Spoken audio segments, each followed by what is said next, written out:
Elle décline son identité, elle coud sa main. Elle transperce la partie supérieure de l'épiderme. Avec une fine aiguille, elle y dépose le fil noir. Les aspérités de la peau, les plis de la paume, la question de la douleur, la raison du choc. Léo le cœur. Quand la peau se perce doucement mais sûrement, la peine ne s'y lit pas parce qu'elle n'est pas là. Les autres l'inventent et la trouvent là où eux la ressentent. Ses mains intelligentes, sa justesse dans la réponse. Cette justesse-là, cet acte, lui servent de discours. Son esprit pragmatique a la pensée efficace. Elle se livre, nous livre, un exercice qui la présente. C'est elle, cette mise en danger. Non pas du corps, mais de la représentation de soi chez l'autre. Elle donne beaucoup, c'est ainsi qu'elle est généreuse. Elle décline son identité autrement, dans le travail, par le travail. Elle offre ses mains en pâture au regard. Et ces mains-là sont toute sa force, son outil de travail, son bouclier, sa pudeur, sa singularité. Elle décline son identité autrement. Elle marque quelque chose d'autre dans cette plume. Elle la recouvre de ce fil, ce trajet, ce cheminement. Et ces mains-là sont toutes quand elle le retire, le geste est dur et sec. On imagine son visage se crisper. En réalité, c'est un sourire qui s'esquisse. Elle ne peut pas contrôler la réaction d'autrui face à son acte. Si elle le pouvait, elle le ferait. Elle aimerait. Ne pas avoir prise sur la projection de soi chez l'autre, sur la réaction, sur la vie, c'est ici que se situe la douleur. Ainsi, elle a choisi que la douleur n'est plus la barrière, la limite. Elle entrave la règle de son propre jeu. Ce que cela dit d'elle, ce n'est pas qu'elle aime la douleur, que c'est là que se situe le but, le bien-être, bien au contraire. Ce que cela dit d'elle, c'est sa ténacité, sa manière de s'attacher, de se coudre à sa volonté. Elles ont déjà vécu bien pire. Le choc contre le bitume pour retenir une chute, les coups de marteau maladroits, les brûlures du métal trop chaud, les coupures des plaques aiguisées et râpantes. Rien à voir avec cette envie. Ici, rien de subi, rien de violent, pas de choc, pas de surprise. Face à cette maîtrise, autant d'étonnement couvre son identité. Alors c'est à travers cet acte, en particulier, que son identité sera déclinée.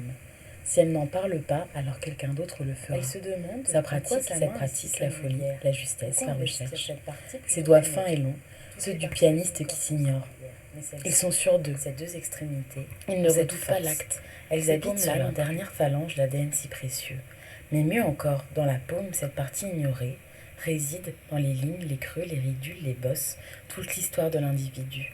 La peau y est durcie, plus claire que sur le reste du corps. Cette partie de l'ombre, celle-là même sans qui nous ne pourrions rien faire. Sans qui elle les lignes creusées, un halo de lumière semble l'entourer. Elle y habite des mythes et des croyances occultes. Elle détermine la durée de vie, la personne qu'on aimera et qui nous sommes réellement. La main est celle qui touche, celle qui tremble, celle qui retient, qui repousse. Ce membre-là est l'outil du prolongement de notre volonté, la partie qui tient. C'est ainsi qu'à travers cette partie qui tient, elle décline son identité en questionnant la pertinence. Rien n'est évident, ni le choix du médium, ni le discours qui l'accompagne. Tout est une histoire de construction, du dialogue entre ce qui est intuitif et référence, de pourquoi et comment le projet fonctionne, comment une pratique tient. Rien n'est évident, ni le choix du médium, ni le discours qui l'accompagne. Elle observe l'évolution de son travail, une variante importante, l'apparition de la douleur. Elle poursuit, qu'importe. Qu'est-ce que cela dit d'elle ? Les débuts sont compliqués, le simple passage du fil dans l'aiguille. Première coupe, première pause, double vision. La vidéo de son action et sa main après l'action.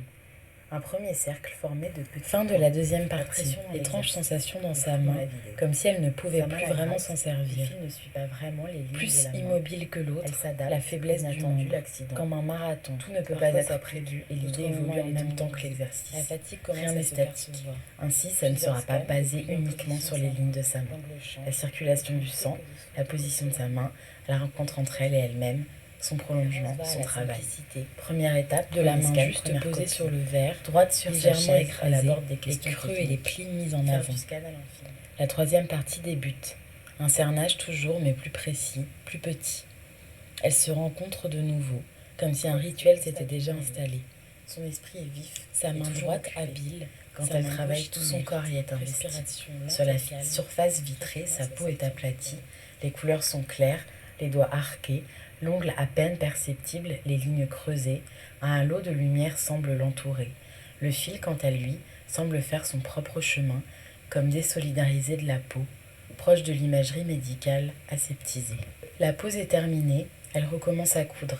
La difficulté de rester dans le champ, Elle dépasse la limite imposée, elle va plus loin, plus profond dans la peau, mais elle poursuit, pareil à elle-même. Le fil s'en mêle dans ses mains, le fil de paresseuse trop long. Même erreur pour la seconde partie. Elle commence à développer sa technique, les accidents sont quand même présents, inattendus. Plus elle avance dans l'exercice, et plus elle entaille profond dans sa peau. Travailler sous mon regard lui est égal. Elle parle d'autre chose avec un naturel étonnant. Je sais son esprit qui voyage au fil de ses pensées. Elle a beau être concentrée, sous la pression de la main voisine, elle laisse les autres pensées arriver. Tendance, quand elle manque de prise et de précision, à rapprocher naturellement sa main de son visage et empêche involontairement la captation. Un souci technique passé, elle se réinstalle à table. Les autres l'inventent et la trouvent là où eux la esthétique pour elle, improvisation. La fatigue se fait sentir. Je ne sais plus si c'est chez elle ou chez moi. Elle sort de son propre scénario.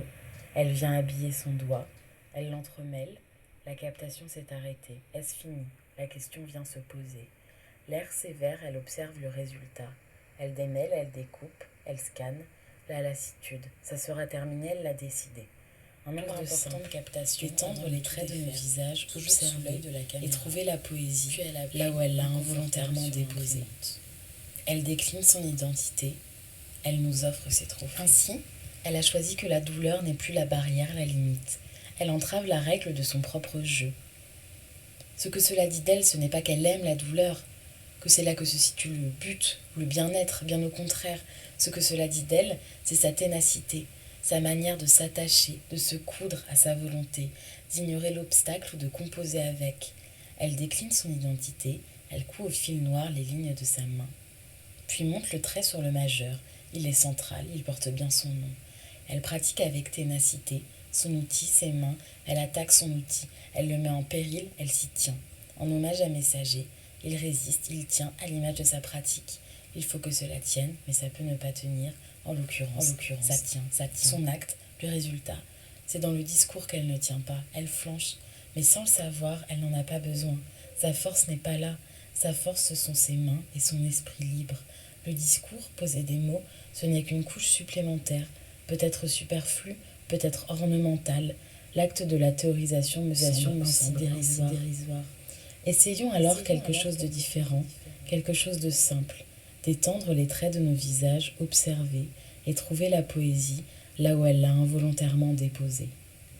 Elle décline son identité, elle nous offre ses trophées.